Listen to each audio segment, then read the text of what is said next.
perfect. You're perfect. And thank you for joining us for a wonderful instance of Destroy All podcast. Lieutenant 1. Luno! Me, I'm 3. Please like, share, subscribe. We got a number of guests today. I was at work telling people I can't take any more calls after 3:30 because I'm going to be around greatness.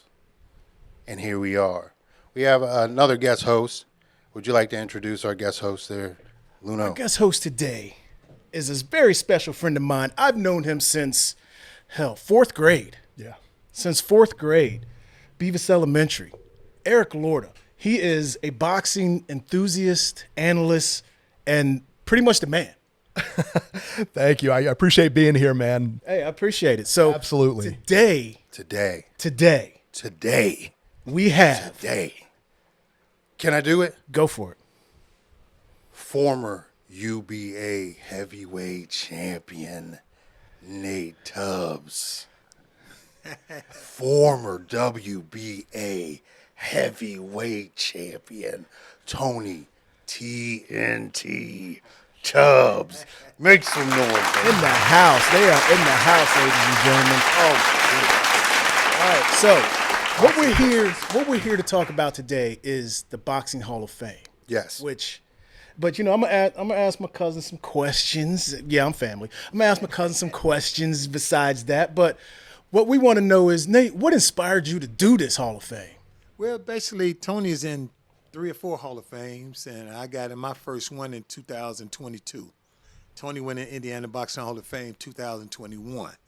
And I got to thinking, I'm like, all these Hall of Fames we go to, New York and everybody, we don't even have now. And we got a rich boxing history here. Yes. Rich. Very rich. I'm talking about, and you talking about the state of Ohio, and we got like 13 world champions in Cincinnati alone. That's right. Yeah. And we don't get the proper respect like we used to. You know, you say something about boxing, everybody buying tickets and everything. I'm finna bring boxing back to Cincinnati. We're finna put us back on the map. That's what I'm talking about. Beautiful. Let me ask you about this Hall of Fame. Tell me a little bit about it. What made you decide to do a Hall of Fame? Well, basically, I feel like we don't have so much talent here. We got a lot of people that passed away recently. Yeah. And they don't, I'm a strong believer in having your flowers while you're alive, where you can enjoy them. Since I've been in the Hall of Fame, I done got more attention just walking around with my ring on. Sure. And then I said, we ain't got that. I did the research. State of Ohio, don't nobody have it. And I decided, let's get it done. I've been working on this for 2 years. I went through the city, reached out to Hamilton County, and couldn't get no major financial support. So I just got tired after 2 years going down there and asking them, show me the way. I'm used to doing things with my own money. And then it boils down to, I got to the point, felt like I was begging. And I said, I tell you what, I'm a doer. Say, bet down and pay attention. Because it's done. May the 31st, we going into the Ohio Boxing Hall of Fame, and I called in all the big names. I done had people refuse to respond to me, a lot of little local guys, and I know they being influenced by other people. But I'm not mad at you, because guess what? I got more connections than the average fighter ever came out this city. Tyson needs you to suit up. Zab Judah needs you to suit up. Wow. TNT, I need for you to suit up. Zab Judah, Jeff Mayweather, Floyd Mayweather. I say we need to make these people respect the fight, the history that we have here. That's important because I grew up around y'all. So I grew up downstairs in Tony's basement in that little that quarter boxing ring. Right. Just trying to work on my blocking. That's where I come from, and so I had an advantage over a lot of folks, because boxing is it's in our blood. We got champions in our blood. You know what I'm saying? And it is what it is. But besides the Boxing Hall of Fame, I want to talk about you and you just a little bit. So, you grew up here. What drew you to boxing? What drew you in? Well, what happened with me, our brother Derek was a heck of a fighter. Yeah. Just never really boxed, but he could. He was whooping butt around the world. I mean around the world, not just in Cincinnati. He's known everywhere. They call him Skin Tight. And you know, the thing was, my first love was basketball. A lot of people that ain't never really been around me. I was a heck of a basketball player. But once our brother got killed in 1980, I just got this anger thing about me, and I was always fighting. I was always fighting. I got in a fight with a guy, one of the toughest guys in the city, and Tony tried to get me out of town. You know what I mean? So I was waiting till he come back. I said, big bro, he took something from me. I got to deal with this one on my own. Yeah, man. And I couldn't wait to see him, and I'll beat his butt. You know, we fought for 2 hours. They still talking about it. It's been 30 years now. You know, they still talking about it. It's a classic all through the penitentiaries. You know? Wow. So how did Tony influence you? Well, you know, just watching him. He used to be out of town on Muhammad Ali boxing training camp and stuff. He come back after fighting, winning tournaments and stuff. And he's a giver. Yeah. He took care of me and Derek, and so we take care of him. You know, I come from a tight family. You know, nowadays we do a family text and everybody fall in place. Exactly. You know, you gotta say everybody fall in place. You know, and that's what teamwork make the dream work. Yes, sir. Yes, sir.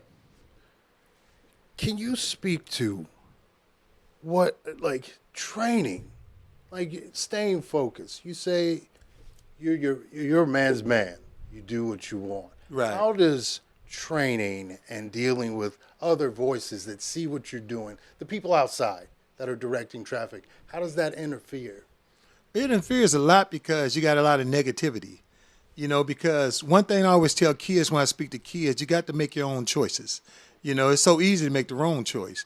And what happens with people nowadays, they always easy to be influenced by their friends. True. Okay, I want to go to the gym. They want to go shoot dice or sell drugs. You know, you got to make that choice. It takes a unique person to be able to make that choice. Mm-hmm. You know, and I had a lot of good influences because everybody got their idols. My big brother was my idol. You know what I mean? He used to come on, get me on the weekends. We go to a little party. He's shooting dice. And one thing I hate about him and Derek, my two brothers, they always pick fights with big guys. Yeah, exactly. I heard the stories. Hey, I remember one time we was at London Hall. Tony came and got me. He had a suit on. He made me love suits. He stayed in suits, you know. And he was shooting dice with a guy. I was just with him. I wasn't even old enough to go in the bar. And big old muscle man guy, he said, my name TNT Tubbs. And I was scared to death. But they taught me how not to be fear. Yeah. You know, as I got older, you know, I'm well respected in the streets. I'm well respected in the public eye. You know, everybody know I can fight and I hurt something. But I learned now as I got older, it's always another way. And that's why I'm good to tell a child and able to tell a child because if they don't know me, their parents do. Exactly. You know, I was a no-nonsense guy because what happened to my brother, you know, made me a very violent guy. In my mind, somebody might come back and shoot me. Yeah. So I always, when I had a problem, I took care of my problem. You know, but to say this, to say that is, you know, violence ain't the way. I have learned that. Cost me a lot of money staying out of jail. So I'm calling 911 now. Talk to me about some of the obstacles that you had, and how long has this dream been, you know, until this thing came a reality, and it will on the 31st, right?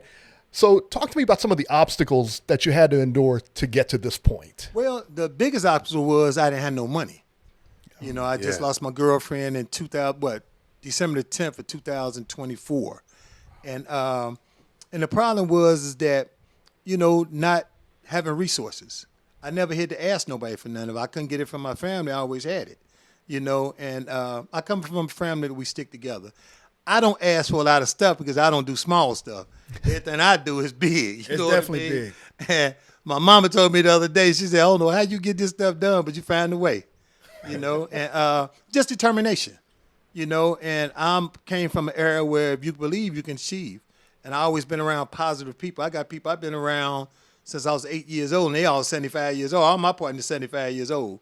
And don't get me wrong, they old gangsters and players. Mm-hmm. I came up and I learned something from their mistakes. Yeah. So it helps me on. I'm able to tell these young kids nowadays, you got to trust in yourself, believe in yourself.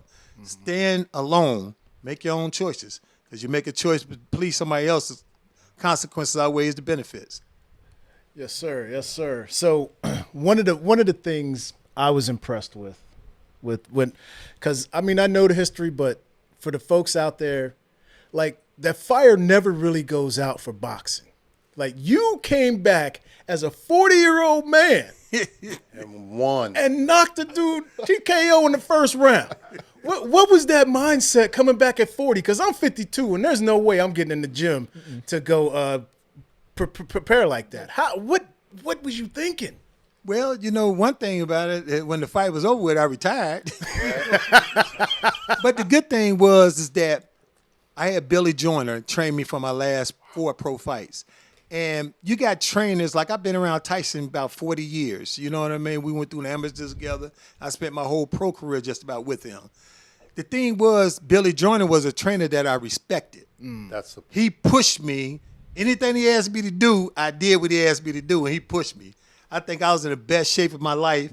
He got mad because I decided to retire. I say, I can't keep letting nobody hit me on the side of my head, and I got $1 million. You know what I mean? And I got a brain. So, I was always a businessman, so I decided to retire. I was promoting then. I did promote that show. And that was the second time I fought on the card with my brother. That was in 2005. Yeah. So was you nervous coming out at 40? Like, Nah, because I own the gym, so I always train. And then I have a lot of street fights, so I stay sharp.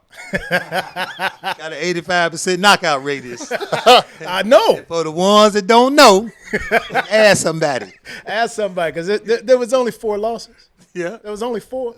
So, I mean, shoot. I only had 24 pro fights. Right. But I had about 1,000 in the streets. I don't whoop butt all over this city. When I was growing up, you can go in certain areas, certain communities. Yeah. And I was able to go in all of them.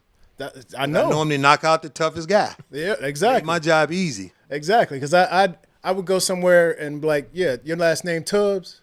Yeah. You know Nate and Tony? Yeah. All right, we cool then. See what I'm saying? Like, that, as long as I put y'all name up there, it holds some weight. Like, even to this day, it still holds weight. And then we likable guys. Yeah. Most people like us because we givers, we helpers. Right. You know what I mean? And we don't mistreat nobody, But it is another side of us. I remember when we were in elementary, Jarvis and I were in elementary, and he told me he was related to Tony Tubbs. Right. And I'm like, Tony Tubbs, the boxer? The champ, Tony Tubbs. And he was like, yeah, that's my cousin or something. I said, no, you're not. There ain't no way you're related to Tony Tubbs. Get out of here, And of course, later on, we find out, yeah, he was lying, Exactly. I had to pull that belt out on him, that picture with the belt. And I like to say this. Me and Tony is going into Hall of Fame on May the 31st, but we also got another little cousin going in. Yes. Robert Tubbs. Yes, Robert. Uncle Donnell's son. Yeah. Because they used to call him the showstopper. Yeah. You know what I mean? He came to California. I followed Tony to California. Robert followed me to California. And he's going in the Hall of Fame. My aunt is 88 years old, 89. And she going to get the chance to see her son go in the Hall of Fame, which is well-deserved. Yeah. He had an impeccable amateur career. You know what I mean? And the most important thing, family members, friends, come out and support this. Yes. You won't regret it. Yeah, support it. I mean, it definitely has to be supported across the city. I mean, we don't herald our heroes enough. No. And we have heroes in this city every day that people just don't understand. Like, they don't get it. Like, I get why they're excited. Like, if I was in their shoes, I'd be excited too. But I'm family, and I love y'all, and I know y'all. I see y'all a lot. So, Right. But yeah, so sometimes I don't get the feeling that other people get. Right. Like, but man, Yeah. when you sit back and you look at it, you're like, look at what's in front of you, bro. Unbelievable. Right. Like, this man fought Tyson. This man was sparring with Tyson Yeah. forever. They're hand in hand with Tyson. Yeah. They know Sugar Ray Leonard. When you said the family picture, you had the family picture. You have 2 champions in the picture. It's like. And then, we got the best of both worlds. Tony spent his amateur career with Muhammad Ali. Yes. I spent my amateur career and majority of my pro career with Mike Tyson. Yeah. You can't ask for nothing better. No, 2 of the best. And the good thing is about it, I've been with Mike for 40 years. When you say, like, we family, I never thought of Mike being no superstar. He was just Mike to me. Right. If I knew half the stuff I know now, I was around everything with Mike. You know what I mean? I'd have been getting autographed jerseys and all that. I just always looked at him being my brother. We became real close to, we basically call each other family. I call his mother-in-law Mom. his Danny Law pops, you know what I mean? His wife Kiki sus, you know what I mean? And they tell me I'm the only one that actually comes to Mike's house, you know? So I done called Mike 16 times to make appearances for something that I was doing, and I called him this time. Yeah. Got him a beautiful ring made and everything, so we looking to really enjoy this. See, that's what I'm talking about. That's great, man. Can you speak to becoming a champion? Like the preparation for it when you won, what's the feeling like? It's a wonderful feeling because I seen my brother do it. Right. You know what I mean? I enjoyed all the festivities around his accomplishments. And when I became champion, it was a situation where I fought in Somerset, Kentucky somewhere, a place called Pink Cadillac, you know, non-alcohol place. And I said, man, we got to knock this guy and get out of here. You know what I mean? So it was a great feeling, and I cherish this for the rest of my life, you know, and I still got my belt. You know what I mean? My trainer here, my belt, Dexter Norman, he's going into the Hall of Fame too. I say, man, you had my belt 30 years. I went and got my belt. I should have kept it over there in his house. Polished it and everything. But it's a wonderful feeling, though. It's a wonderful feeling, and people look at you differently, you know. And I always been in my brother's shadow, so they don't know too much about my championship and stuff because the belt I won didn't last nothing about 15 years. It came out when the WBO came out. Jackie Shinero was the president of it. He passed away, so I think they done got it back up and running again. I'm not for sure. I got to do a little research. Okay, that's beautiful, man. That's beautiful. Tell me what y'all are doing for the community. I know you're a big community guy. Well, basically, I'm finna get, like I say, my son got killed in 2008. I kind of shut down, and I started a couple of businesses in Woodline, Avondale, Forest Park. Opened up about 6 barber and beauty salons. Called myself trying to provide jobs for the community. Didn't work too well because I started salons in 2019, dealing with bad contractors, and I chose not to go to jail. You know what I mean? So I endured some things I shouldn't have ever endured. But as you get older, you grow. You know, you learn that, you know, sometimes you got to give a person a pass in order to elevate to that next level. And when they think I'm losing, I'm winning. You know, that's why a lot of people was looking at this being like, oh, it ain't going to happen. Everybody trying to buy tickets. You know what I mean? It's the hottest thing. It's the hottest ticket in the city now. I believe it. I believe it. I think with the names that you're putting in the Hall of Fame, just the names alone should bring people to the table. Yeah. Like, I mean, you bring Mike down here, and all the people that are going to be Sold like, out. I miss Mike because I wasn't paying attention. I miss Tony because I wasn't paying attention. Right. I miss Zab Judah. I miss these folks because I wasn't paying attention. Folks, we got to pay attention. We got to pay attention. There is great things happening in this city. Nate, I know you for a fact do what you can for the city. Tony, I know you're here, had the street named after you. I was there for that. Yeah, folks, I was there firsthand. I mean, these two have so many accomplishments. We could go on for hours just on accomplishments alone. But I love what you're doing for boxing here in this city. Where do you think the mindset of boxing is for the city? Why do you think there's not a big push for it as it used to be? The biggest problem is there's a lot of infighting going on. You know, it's like, you know, gyms don't want to support each other gyms, and then they feel like the officials having favoritism for a personal gym. And that's just my research I done because I'm looking to open up another gym soon. I got a realtor looking at a building now. And because I see the things that a lot of people don't see. Like we was trained, we was taught we know what you can do good. Let's focus on what you're doing wrong. Right. You know, and that's the mindset I have. I see everything that these kids doing good in the gyms, but they can't read a book. They can't read a paragraph. You know what I mean? And I spoke to some kids about maybe 4 weeks ago at 2020. And they asked me to come over and speak to the kids. I spoke to about 10 kids. And out of them 10, 4 of them couldn't read. You know, and then my passion for now is to really open up my nonprofit again. I had some group homes back in the day. And my sister would say, I didn't know you had group homes back then. I was a financial backer. You know, when my name went out there because my criminal background. And now they got all these processes where you can get your background cleaned up and all that. I'm working on that now. Get everything cleaned up, and we're going to be like a freight train coming in 2026. That's what I'm talking about. Now, my son wanted me to ask you, how does it feel to knock somebody out? Yeah. Oh, it's a wonderful feeling for me. I've been doing it so long, you know what I mean? Don't jump on nobody and you don't know nothing.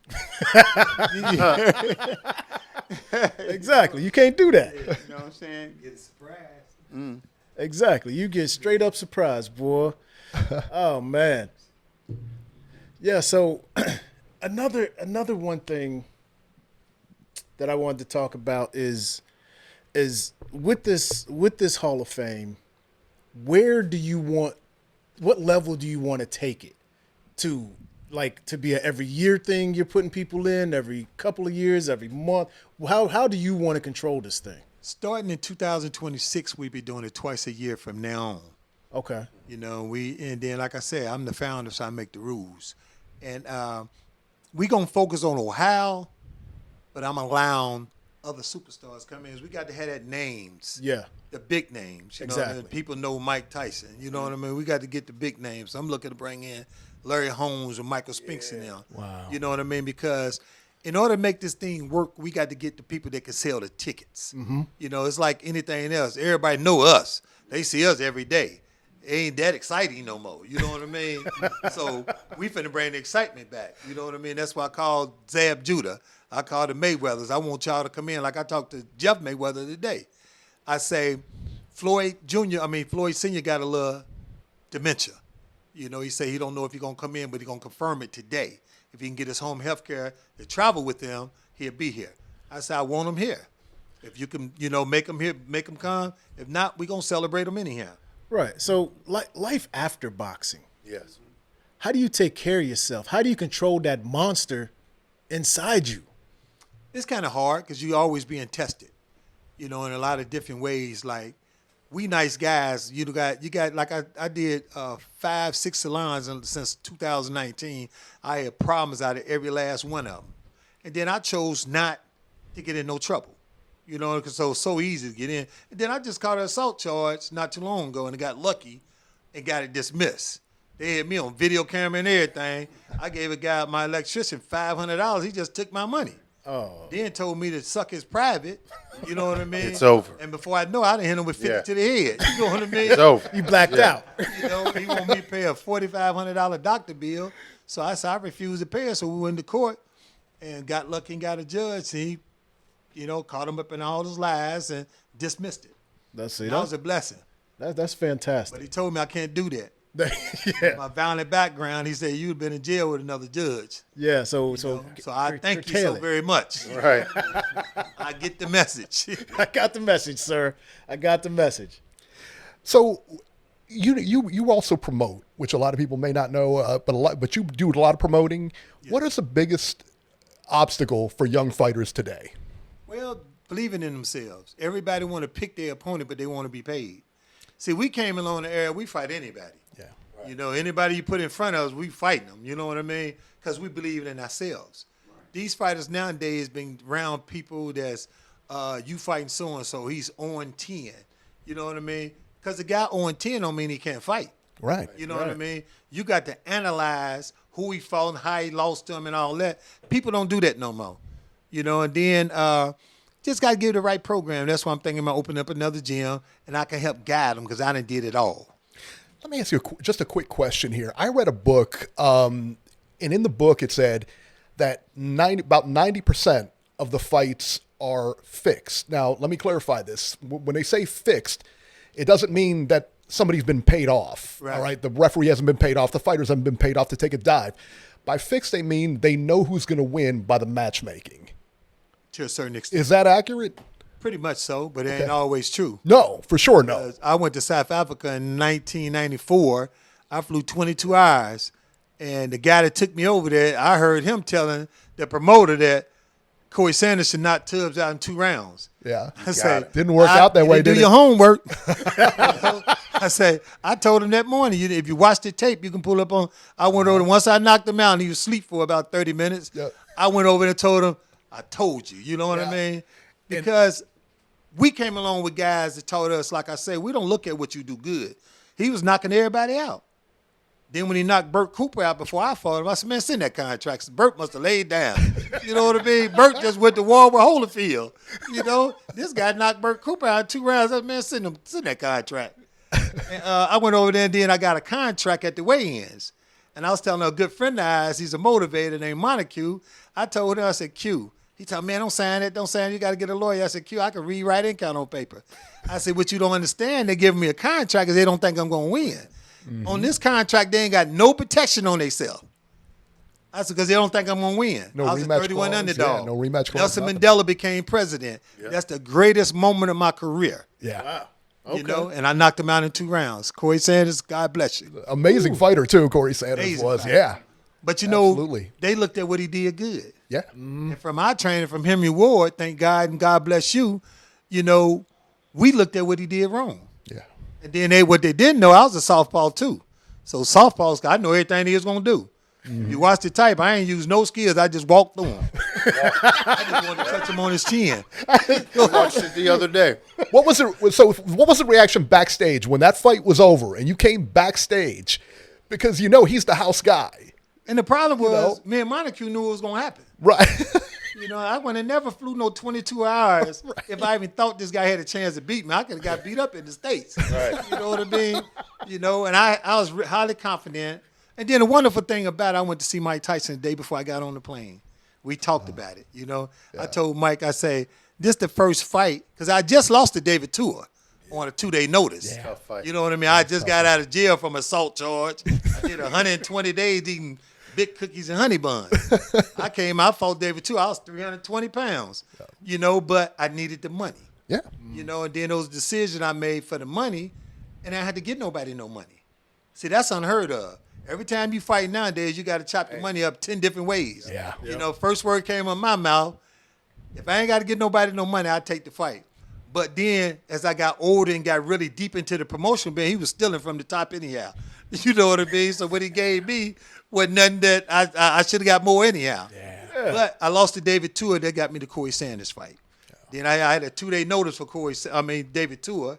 And I had 3 months to get ready for Corey Sanders. So you had a full camp for Sanders. Trained like I ain't never trained before. Yeah. Because they told me if I beat Corey Sanders, I get a shot at the title. Yeah. And in '94, that's how George Foreman got a chance to fight Michael Moore. See, we had commitments out of Cedric Kushner and Corey Sanders and them people. We didn't have no commitments out of Michael Moore. Because like I say, everybody didn't believe I was going to win. Yeah. Only person believe I was going to win is me, my buddy, and Tyson. Trade that he believed I was going to win. Yeah. You know, he gave me that impression. And when I came back, I went to see him the following Sunday. I used to go see him every Saturday. Yeah. Every 10 days, I went to go see him. Man. So being in that predicament with Tyson, how do you prepare for him to fight your brother? I didn't prepare for him to fight my brother. No. Like, how do you mentally prepare for him to fight your brother? Like, if you hit my brother a certain way, boy, I'm going to come at you. What happened was when he fought my brother, that's when me and Mike reconnected. You know what I mean? He turned pro in '84. I ain't turned pro in what, '87? I turned pro 3 years later. Yeah. You know, and but I always said was a businessman. I always had businesses since I was 18 years old. I got married at 17. Tony's my best man, you know what I mean? Which is obvious, you know what I mean? And he had just fought Tyson. Yeah. You know, now he just wanted to beat Greg Page for the title. Yeah. Yeah, he beat Greg Page. That went through the family like a tornado. I can only imagine. Boy, we was all up watching that fight. Everett Tubbs in the city was screaming and hollering. A heavyweight champion from Holy Cincinnati, shit. man. It's That's why unbelievable. we need all the Tubbs at this Hall of Fame. Yeah. You got 3 Tubbs going in, and we're going to celebrate. Yes, we are. We're going to celebrate and have some fun. Yeah, I think we should celebrate, have some good fun. Don't forget about the meet and greet. The meet and greet, you might actually get to meet your boxing hero. You know what I'm saying? And come to the ceremony and have a great time. Anything else you want to promote? Keep promoting the Boxing Hall of Fame? You know, the most important thing is a 2-day event. It's a 205-day weekend. Just assume you're going to see Beyonce somebody. That's right. And you're paying $500. You're getting a discount. Right. Come to see the Tubb brothers and Mike Tyson and all the other superstars that's going to be here. It's going to be an event that you won't want to miss. And you won't have no regrets. It's only going to get better from this point on. That's what I'm talking about. Only going to get better. Only going to get better from here. So we'd like to thank you both This has been incredible for me. Incredible. I'm in awe. Incredible. I'd like to thank y'all Champions. both for coming out and hanging out with Destroy All podcast and promoting this Boxing Hall of Fame. We are going to plaster this thing everywhere because we want to see y'all succeed because I love y'all and we family and we just going to make this thing happen. So from here, from us to you, thank you, and we out. Thanks.